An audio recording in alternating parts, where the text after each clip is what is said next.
ورada farxana waa kugu lugo-aniyo wallahi fiidiyooda oo ku silcay duubistooda kaamiramanka ayaa imaada farxan waa kana farxana saacad عليكم ورحمة الله وبركاته أصحاب تقالي قوادي السلامي ولكن كاشة دولة سوى نقد وناس بريش جنان كنت كوشتا سبسكرايب نوصل آدي هذا وما 60 كنت كنا سبسكرايب وحيرا نقد من أصحابتي محلي دهين علي جارسية دي سوالي محمد كنت كنا سبسكرايب علي جارسية هذيك يوم باقي بدني أنت وحينوها يا فيديو حقاي سكاد يرى برو بقى سكاد الحيس وما أنت يعني سكا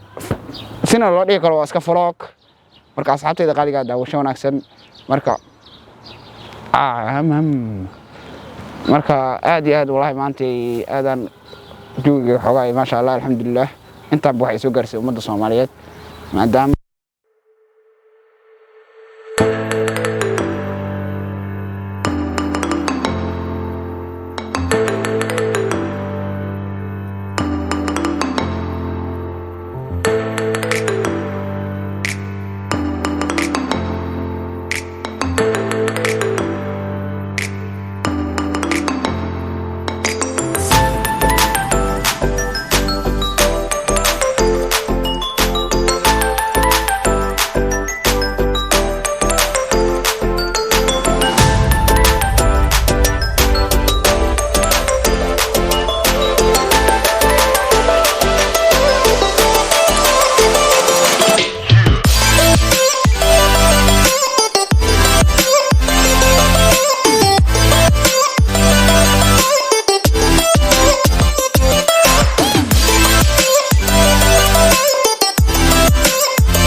wanaagsan marka asxaabtayda qaaliga isku soo noqod wanaagsan maanta wallahi joogiga aad iyo aad u nuuraya ma sha Allah gobol walaashay oo isu dhibtay qalabkan hadda maanta aan codka quruxda badan idigu soo gudbinaayeen ayadana aad u mahadsan tahay iyo gobol walaashay ayadana gaarigan maanta aan ku darxiisayo aan kiligay isku maareynayeen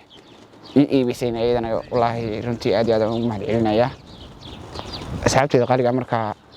maanta fiidiyowga waa iska vlog waan iska soo yara qorax waa noo jirta maanta 22 digrii maraysa maanta aad baan waxa joogo yani suud baan iska soo xirtay oo lama soo xiran karin meesha aan libiska jaakado waaweyn la qaadan jiray balse aad iyo aad wallahi hadda joog qurux badan maanta ku jirnaa nacaw macaan ilaahay dalkeenna khalaasa ka dajiyo insha Allah waxa hadda isoo wacayeen waa asxaabta farandiskina aadikeed iga mid ah oo isoo cusub maanta in halkaan iga daawanaysan waa laga yaabaa 63 ayaa u dhameysay lambarkiisa 863 ayaa u dhameysay maanta inuu halkaan iga daawanay laga yaabaa saaxibiga raali noqo sorry video aan duubaya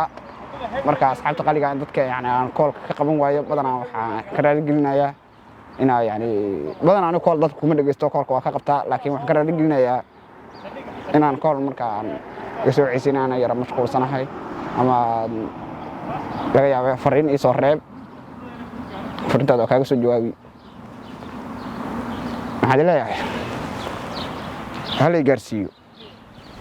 waxa idiga codsaday kontonka kun aad aad ma santiin faraawlada isku dheereeyeen Soomaaliya noolaato fiidiyowgana waa noo soconaya iska furo qurux badan meel badan aan tigi doonaa insha Allah soo arkeena waxaan kala kulan daawasho wanaagsan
walaal farxana waa kugu lugo-aniyo wallahi fiidiyooda ku silcay duubistooda kaamiramanka ayaa imaada farxan waa kana farxana saacad waxa leedahay xildhibaan oo eegta maanta